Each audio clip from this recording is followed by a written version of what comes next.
Kemarin aku baru aja nonton ulang film dokumenternya Netflix mengenai kopi sianida dan Jessica Kumala Wongso. Kalian ingat gak sih di tahun 2016 lalu ketika kasus ini pertama booming jadi pemberitaan di media? Aku yakin nih sebagian besar netizen Indonesia percaya kalau Jessica ini adalah pelakunya. Dia tuh sampai dibilang punya muka datar, gak punya rasa bersalah, yang tega ngeracunin temennya sendiri. Tapi ketika film dokumenter Netflix tayang di tahun 2023 lalu, ngaku deh, siapa yang jadi ragu? Yang jadi mikir, kayaknya bukan Jessica deh pelakunya. Kayaknya Jessica ini cuma korban. Nah, aku ini adalah salah satu yang mikir kayak gitu ya guys. Sampai akhirnya kemarin aku nonton ulang film dokumenter Netflix dan setelah itu aku baca nih hasil putusan dari MK. Sebenarnya aku mau tahu aja kronologi kasusnya tuh gimana sih menurut hasil persidangan. Dan setelah ngikutin dari dua sisi, menurut aku nih ya si netizen sotoy, aku ini nggak punya background hukum apapun, aku juga nggak punya keahlian dalam bidang kriminal, nggak ada ya guys. Aku ini cuman netizen yang suka googling aja. Dan menurut aku secara pribadi Jessica ini adalah orang yang benar-benar misterius guys. Bisa jadi dia ini adalah orang yang benar-benar kuat. Dia bisa nahan rasa sedihnya, rasa marahnya ketika dia tuh dijudge atau dihukum bersalah terhadap tindakan yang gak pernah dia lakuin. Atau Jessica ini bisa jadi orang yang mampu nyembunyiin fakta dalam-dalam sampai gak ada satu orang pun yang tahu. Malam ini kita akan bahas dari dua sisi ya guys. Pertama dari sisi film Netflix yang memang dikemas dari sisi putihnya Jessica. Fakta-fakta yang dihadirkan harusnya bikin Jessica ini jadi pihak yang gak bersalah. Kita juga bakal bahas hasil putusan persidangan di MK, di mana bukti-bukti persidangan membuka sisi gelapnya Jessica. Bukti-bukti persidangan ini juga berhasil meyakinkan hakim kalau Jessica ini adalah pelakunya. Emang ya guys, jujur terlalu banyak kejanggalan-kejanggalan yang dilakukan oleh Jessica dengan timeline waktunya tuh yang kayak tepat banget gitu timingnya. Oke, tanpa berlama-lama lagi, buat tahu kisah lengkapnya langsung aja ya guys, kita rangkum bareng isi Google. Jessica Kumala Wongso, dia ini lahir pada Oktober 1988 di Jakarta. Dia ini adalah anak bungsu dari 3 bersaudara. Ayahnya Winardi Wongso dan ibunya bernama Imelda Wongso. Keluarga Jessica ini adalah pengusaha plastik onderdil sepeda di Jakarta. Tahun 2015, Jessica dan keluarganya pindah tinggal ke Australia. Di tahun 2006, Jessica ini mulai kuliah di Billy Blue College of Design. Nah, ketika itu Jessica tuh punya satu teman deket namanya Bonjuita, biasa dipanggil Hani. Di tahun 2007, Hani ini ngenalin Jessica sama teman barunya yang bernama Wayan Mirna Salihin. Nah, Mirna ini dia tuh mahasiswa pindahan dari Indonesia. Dia baru mulai kuliah di tahun kedua perkuliahan ketika itu. Mirna yang emang baru pindah ke Australia, dia itu belum punya banyak teman. Dia baru kenal sama Hani aja karena mereka sempat satu kelas. Mirna ini akhirnya dikenalin lah sama teman-temannya Hani yang juga orang Indonesia yang kuliah di Australia. Salah satunya Jessica ini. Sebenarnya selama di kampus Jessica ini deketnya ya sama Hani. Tapi setelah mereka ini lulus di tahun 2008, Mirna jadi lebih deket sama Jessica karena mereka tuh kayak masih kontek-kontekan walaupun mereka ini udah lulus. Setelah lulus kuliah, Hani dan juga Mirna pulang ke Indonesia. Mereka kerja di Jakarta. Sedangkan Jessica dia itu stay di Australia karena dia itu kan memang udah jadi warga negara permanen ya di Australia. Jessica juga kerja di Australia. Ketika itu Jessica ini sempat kerja di NSW Ambulans, kayak penyedia jasa layanan kesehatan darurat, nyewain ambulans juga gitu deh. Tapi Jessica ini sebagai desainer grafis ya, sesuai dengan bidang ilmunya. Nah, walaupun Jessica sama Mirna ini udah beda negara, karena Mirna ini udah di Indonesia, Mirna dia tuh masih sering rutin bahkan ke Australia hampir setiap tahun. Dan kalau Mirna ini ke Australia pasti ketemu sama Jessica. Sampai akhirnya di tahun 2015 ini adalah kali terakhir Myrna ke Australia dan ketemu sama Jessica. Karena setelah pertemuan di tahun 2015 ini, hubungan Jessica dan Myrna jadi renggang. Di tahun 2015, Myrna ini datang ke Australia sendirian. Dia tuh nggak sama orang tuanya atau sama temennya. Ketika itu Myrna itu beli sebuah apartemen di Australia. Nah setelah itu dia tuh ketemulah sama Jessica. Nah selayaknya temen lama yang udah nggak ketemu pasti banyak dong yang diomongin. Dan topik utamanya ya tentu aja masalah percintaan. Di sini Myrna tuh curhat lah. Kalau dia ini udah tunangan sama pacarnya yang bernama Arif Sumarko. Nah sebenarnya mereka ini udah pacaran selama 10 tahun ketika Myrna masih kuliah di Australia. Nah Arif ini juga kuliah di Australia. Pada intinya Myrna, Arif sama Jessica itu mereka saling kenal satu sama lain. Tapi Myrna tuh bilang ke Jessica, sebenarnya dia tuh nggak yakin sama pertunangannya karena hubungan dia sama Arif tuh udah nggak kayak dulu lagi. Nah setelah itu Jessica juga curhat lah masalah pribadinya. Jessica bilang kalau dia ini lagi pacaran sama seorang cowok namanya Patrick. Tapi hubungan mereka tuh gak baik-baik aja. Karena Patrick ini sering bertindak kasar, dia juga suka minum alkohol. Myrna ini kan orangnya ceplas-ceplos ya guys. Jadi kayak dia tuh bisa menyampaikan apa yang ada di pikirannya saat itu juga. Myrna bilang lah ke Jessica, ngapain sih punya hubungan sama orang kayak gitu? Dia tuh gak baik, mana gak modal lagi. Nah setelah omongan itu kayaknya mereka itu saling berargumen, tapi gak tahu ya apa yang bikin mereka berdua tuh jadi kayak bertengkar lah. Sampai akhirnya Jessica ini tersinggung, dia tuh marah besar sama Myrna. Jessica sampai ninggalin Myrna sendirian saat itu juga. Nah kejadian ini tuh diceritain sama Jessica sebagai di persidangan gitu ya guys. Ada juga di hasil putusan MK. Tapi Jessica tuh nggak ngasih tahu apa sebenarnya diomongin Myrna sampai dia tuh marah besar. Nah setelah kejadian di 2015 ini, Jessica dan Myrna ini pun lost contact, bener-bener nggak ada kontekan sama sekali lagi. Di akhir tahun 2015, Jessica ini mutusin buat datang ke Indonesia. Nah sebelum terbang ke Jakarta, Jessica tuh sempat hubungin Myrna dulu, tapi nggak dibales ketika itu. Nah ketika udah sampai di Jakarta, Jessica ngehubungin Myrna lagi lah, dia ngajakin ketemuan. Awalnya tuh nggak dibales sama Myrna, sampai satu hari Jessica ngechat, barulah dibales. Myrna ngokein, ayolah kalau mau ketemu, tapi nggak bisa berdua aja ya, aku sama Arif juga. Nah Jessica oke lah gitu. Nah Myrna ini bisa dibilang adalah orang pertama yang dihubungi sama Jessica ketika dia tiba di Jakarta. Nah hari itu ketemuan lah Jessica, Myrna sama Arif. Mereka jalan bareng. Nah setelah itu Myrna tuh sempat mampir ke rumahnya. Terbalik. Jessica itu sempat mampir ke rumahnya Myrna. Nah di rumahnya Myrna ini Jessica ngelihat undangan pernikahannya Myrna dan juga Arif. Di sini Jessica langsung kaget. Dia langsung nanya, kamu udah nikah? Iya. Terus Jessica bilang, kok bisa-bisanya sih kamu nikah tapi gak ngundang aku? Terus Myrna bilang, aku udah ngundang kok, tapi mungkin gak nyampe aja undangannya. Di situ mimik wajahnya Jessica tuh benar-benar berubah. Dia kayak marah, kayak bener-bener bete banget. Bisa-bisanya sahabat dia sendiri nikah gak ngasih tahu sama sekali. Walaupun mereka lagi marah, harusnya tuh tetap bilang. Keterangan ini tuh berdasarkan kesaksiannya Arif ya di persidangan. Arif tuh bilang kalau Myrna ini takut sama Jessica semenjak kejadian di tahun 2015 lalu. Makanya Myrna itu sebenarnya memang sengaja nggak ngundang Jessica di hari pernikahannya. Tapi karena ketika itu Myrna nggak enak, masa harus bilang kayak gitu, akhirnya ya Myrna ini ngeles aja. Karena lagi di Jakarta, Jessica ini pengenlah ketemu sama temen-temennya kuliah dulu yang emang udah pada pulang ke Indonesia. Terutama sama Hani, kangen gitu pengen reunian. Terus Jessica mintalah ke Myrna, tolong dong bikinin WA group sama Hani juga, kangen banget nih gitu. Nah, waktu itu memang Jessica tuh gak punya kontaknya Hani ya, tapi Myrna punya. Myrna bikinlah WA group, isinya ada Jessica, Myrna, Hani sama satu lagi Vera. Mereka pun akhirnya janjian lah buat ketemuan.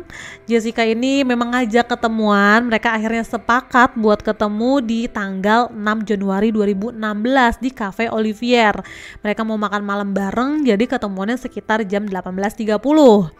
Nah, tiba di tanggal 6 Januari, itu tuh hari Rabu. Jessica bilang dia yang bakal traktir. Nah, Jessica juga bilang dia bakal datang lebih cepet lah, karena dia ini dianterin sama papanya. Papanya bilang kalau sore jam pulang kantor Jakarta pasti macet banget. Itu sih udah pasti ya guys. Nah, hari itu Jessica tiba di Cafe Olivier di wilayah GI ya, dekat Mall Grand Indonesia sekitar pukul 15.30. Jessica langsung ke resepsionis, dia tuh mesen kursi buat 4 orang di area non smoking. Jessica sempat ngelihat ke dalam, kayak ngelihat kondisi restorannya, ambience-nya kayak gimana. Nah, setelah itu Jessica keluar lagi karena memang janjiannya masih lama, masih 3 jam lagi. Jessica itu mutusin buat kayak jalan-jalan dulu deh ke mall. Sekalian dia mau beli sesuatu lah buat temen-temennya, kan mereka udah lama juga nggak ketemu dan Jessica memang nggak bawa oleh-oleh apapun. Di mall ini Jessica beli 3 sabun di Bath and Body Works. Dia tuh minta nih ke pelayannya buat dibikin ke dalam 3 paper bag gitu, dimasukin satu-satu karena dia mau ngasih ke 3 temennya nanti sebagai oleh-oleh. Setelah itu Jessica balik lagi lah ke Cafe Olivier ini. Jam 16.14 Jessica sampai lagi di Cafe Olivier. Dia nyamperin resepsionis, terus dia sempat ngelihat kondisi di dalam restoran. Jessica pun bilang dia mau duduk di meja nomor 54 karena mungkin lebih enak kali ya kondisinya atau posisinya. Setelah itu Jessica diantar sama resepsionis tadi untuk duduk di meja tersebut. Nah, setelah duduk Jessica sempat nanya nih ke pelayan, kalau mau pesen dari sini, dari meja atau bisa langsung di bar. Pelayannya bilang bisa dua-duanya. Setelah itu Jessica mutusin buat mesen langsung di bar. Jessica jalanlah ke bar. Dia mesen 3 minuman. 1 kopi Vietnam buat Mirna, karena Mirna ini emang bilang dia suka banget kopi Vietnam di Olivier. Dan 2 koktail, 1 buat dia, 1 buat Hani. Sedangkan temennya yang 1 lagi Vera, dia cancel yang gak jadi datang. Nah, setelah mesen, Jessica tuh langsung close bill. Dia langsung bayar cash 3 minumannya. Setelah itu Jessica sempat foto-foto dari bar. Mungkin dia ngelihat kondisinya lagi enak kali atau dia pengen punya foto selfie lah. Ini dia foto, dia memperlihatkan semua kondisi restoran. Nah, setelah dia foto, barulah dia kembali lagi duduk di meja nomor 54. Gak lama minuman ini datang, diantar sama runner langsung ke mejanya. Yang pertama datang kopi Vietnam, di serve langsung di atas meja. Gak lama nyusul kedua koktailnya. Nah, setelah 3 minumannya tuh sampai, Jessica tuh bisa dibilang nunggu cukup lama ya guys, beberapa jam dan sendirian. Karena bingung, gabut, bosen, dia tuh sempat pindah-pindah duduk. Dari yang di pinggir, terus ke tengah, pindah-pindah deh. Setelah itu dia kayak ngambil 3 paper bag yang tadi dia beli buat temen-temennya. Sempat dia susun di atas meja, dia taruh di sini, dia pindahin lagi ke sini. Terakhir dia taruh di depan meja, nutupin kopi yang dia pesen dan juga dia sendiri, jadi nggak kelihatan lah gitu ya, karena ketutup sama 3 paper bag yang dia susun tadi. Nah, sekitar 1 jam setelah nunggu, akhirnya Mirna dan juga Hani ini pun tiba di Cafe Olivier. Selayaknya temen yang udah lama nggak ketemu, mereka langsung kayak cipika-cipiki dan ngelepas kangen lah ya. Setelah itu Mirna sama Hani duduklah di meja nomor 54 itu. Nah, di atas meja Mirna ini ngelihat udah ada 1 kopi Vietnam. Ya, hanya 1 kopi itu aja ya guys. 2 koktail yang tadi dipesan sama Jessica, yang niatnya untuk Hani dan dia, dua-duanya diminum habis sama Jessica. Ya mungkin Jessica haus juga ya guys, nunggu hampir berjam-jam kan. Jessica itu bilang, ini buat kamu Mir, kamu kan bilang suka banget nih kopi Vietnam, aku udah pesenin. Ya Mirna agak speechless juga ya, ya kenapa dipesenin duluan, ini kopi kan berarti nunggu 1 jam dong. Bayangin ya guys, es kopi susu nunggu 1 jam, udah mencair semua lah itu esnya ya.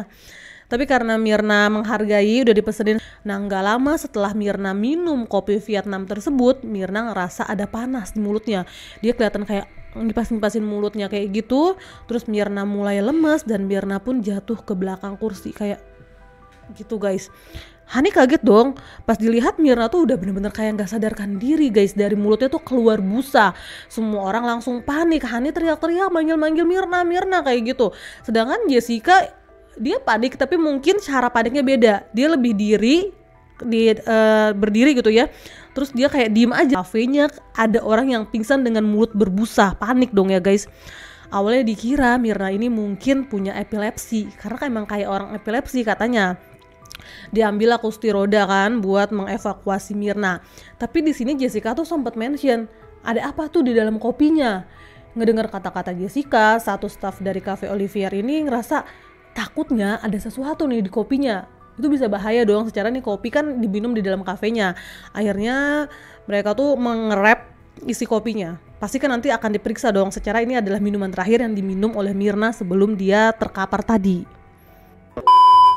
Myrna langsung diangkat ke atas kursi roda, terus dibawa ke klinik di dekat Grand Indonesia, dekat sama Cafe Olivier ini.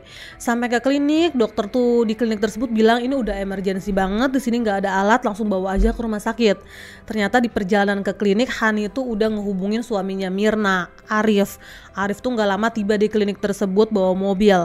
Myrna langsung dimasukin ke dalam mobilnya Arif dan dibawa ke rumah sakit Abdi Waluyo. Sampai rumah sakit, kondisinya tuh Myrna dibilang udah hampir nggak ada denyut nadinya gitu. Sempat dikasih pertolongan pertama, tapi akhirnya Myrna ini nggak selamat. Myrna pun dinyatakan meninggal dunia. Kejadian ini langsung rame banget ya guys. Secara Myrna ini kan terkaparnya gitu di tempat umum. Banyak CCTV-nya yang mulai akhirnya nyebar dan jadi pemberitaan lah di media. Ayahnya Myrna ini ngerasa kayaknya ada yang nggak beres. Anak saya tuh nggak punya penyakit apa-apa, dia sehat-sehat aja, masa tiba-tiba meninggal dunia? Pasti ini ada yang nggak bener deh. Nah di sini Jessica sebagai orang yang memang mesenin kopi buat Myrna, dan Myrna ini terkapar setelah minum kopi tersebut. Entah gimana dia pun jadi tersangka utama yang dianggap sebagai orang yang paling bersalah oleh publik. Padahal waktu itu belum ada persidangan ya, dan Jessica juga belum dinyatakan sebagai tersangka. Tapi di mata publik Jessica ini udah jadi tersangka utamanya. Dan ternyata betul aja guys, pada tanggal 30 Januari 2016 Jessica pun ditangkap oleh pihak kepolisian di sebuah hotel di kawasan Mangga 2. Jessica dinyatakan sebagai tersangka. Di persidangan ini banyak hal-hal ganjil yang dilakukan oleh Jessica dan dipertanyakan selama persidangan. Pertama, kenapa Jessica ini sampai lebih dulu? Nah, Jessica tuh sempat bilang di grup masih OTW nih. Padahal ketika itu dari CCTV kelihatan Jessica itu udah sampai di lokasi di dalam Cafe Olivier. Kedua, Jessica itu sempat kayak jalan-jalan kan di dalam Cafe Olivier. Di persidangan dibilang Jessica ini seperti lagi mempelajari lapangan. Nah setelah itu Jessica itu milih duduk buat di meja nomor 54. Padahal sebelumnya resepsionis itu udah milihin meja yang lain. Katanya meja nomor 54 ini memang sengaja dipilih karena posisinya tuh nggak sepenuhnya tersorot sama kamera CCTV. Kayak memang setengahnya aja gitu guys yang masuk CCTV. Ada bagian yang nggak masuk ke CCTV. Nah setelah itu Jessica kan sempat minta foto dari bar. Nah fotonya dari bar itu memang memperlihatkan semua titik CCTV yang ada di ruangan tersebut. Dibilang Jessica ini ngelakuin hal tersebut buat mempelajari letak-letak CCTV. Nah setelah itu Jessica kan sempat kayak nyusun paper bag di atas meja. Dan bener-bener paper bag itu nutupin kopi yang tadi ada di atas meja dan juga dirinya dia. Jadi nggak kelihatan itu kopi diapain, bener-bener blank guys, nggak kelihatan sama sekali. Jessica juga mesen koktail, dia bilang untuk dia dan Hani. Padahal Hani ini ya Jessica tahu persis dia nggak minum alkohol. Kenapa dipesan koktail gitu? Hani ini sempat bersaksi di persidangan kalau kondisi kopinya ketika dia dan Myrna tuh datang, sedotan udah ada di dalam kopi tersebut. Jadi Myrna itu minum kopi, bukan dia yang masukin sedotannya, emang udah ada kayak gitu. Sedangkan menurut pelayan di Cafe Olivier itu nggak mungkin, karena memang SOP di sana sedotan itu ditaruh di samping minuman, nggak boleh dimasukin ke dalam oleh pelayannya, dan kondisinya harus masih terbungkus. Tapi Jessica tuh bilang ya dia nggak tahu kenapa sedotan itu ada di dalam gelasnya gitu. Dia juga nggak masukin, dia nggak bener-bener nggak megang sama sekali itu kopi. Sedangkan kata pelayannya nggak mungkin kan? Apakah itu sedotan terbang sendiri ke dalam gelas? Nggak ada yang tahu ya guys. Dan terakhir ya, di dalam gelas kopi yang diminum oleh Mirna ini dikatakan ada kandungan sianida dengan konsentrasi yang cukup banyak. Akhirnya Jessica ini dikatakan kalau dia tuh diduga meracuni Mirna karena dialah yang ngasih kopi tersebut buat Mirna. Walaupun nantinya kontradiktif ya guys, karena di dalam gelas kopinya dibilang ada sianida, sedangkan di dalam botol, dimana kopinya itu kan dimasukin ke botol ya, katanya nggak ada sianidanya, kok bisa hilang? Tapi apakah ini membuktikan kalau Jessica yang melakukan hal jahat tersebut? Di persidangan ini nggak ada satupun bukti langsung yang menunjukkan Jessica dia tuh lagi masukin sesuatu ke dalam minumannya Mirna, nggak ada sama sekali bukti langsung tuh nggak ada ya guys. Dan kalau memang benar Mirna ini meninggal karena sianida dan pelakunya adalah Jessica, polisi dan juga pengadilan juga nggak bisa membuktikan dari mana Jessica ini dapet sianida. Sianida itu kan nggak bisa mudah didapatkan ya guys, sesuatu yang emang butuh izin buat belinya. Nah, jasadnya Mirna ini juga nggak pernah dilakukan otopsi secara menyeluruh, hanya diambil beberapa sampelnya aja. Jadi nggak bisa ditentukan secara pasti alasan matinya itu karena apa gitu ya guys, penyebab kematiannya tuh karena apa. Kalau menurut Dokter Jaya, seorang ahli forensik yang emang punya concern di bidang sianida, dia tuh bilang dia bisa memastikan kalau Mirna ini meninggal bukan karena sianida. Karena tanda-tanda dari orang yang meninggal karena sianida nggak ada pada jasadnya Jessica ini. Dan di dalam tubuhnya Jessica ketika diambil sampel tadi hanya terdeteksi ada 0,2 mg sianida. Itu bukanlah kadar yang bisa bikin orang meninggal gitu ya guys, nggak fatal. Jadi faktanya tuh hanya itu sebenarnya guys yang bisa benar-benar dinyatakan fakta gitu ya guys, kalau Mirna ini tidak meninggal karena sianida. Tapi apakah ini membuktikan kalau Jessica itu nggak bersalah? Belum tentu ya guys, karena banyak banget kejanggalan yang dilakukan oleh Jessica dan dia nggak bisa menjelaskan itu. Jessica ini nggak bisa menghadirkan celana yang dia pakai di hari kejadian karena dicurigai racunnya itu ditaruh di saku celananya, jadi kan masih ada tuh sisa-sisanya. Jessica bilang celananya itu sobek dan dibuang sama pembantunya, dan ini dianggap Jessica menghilangkan barang bukti. Pihak pengacaranya Jessica menolak ya, dia bilang kalau memang nggak percaya celananya dibuang, datengin aja tuh pembantu rumah tangganya Jessica jadi saksi di sini. Tapi hal tersebut ditolak oleh pihak pengadilan. Dan selanjutnya diketahui juga ya guys, kalau di tahun 2015 tersebut Jessica ke Indonesia bukan cuma buat liburan, tapi dia ini udah dipecat dari pekerjaannya yang lama.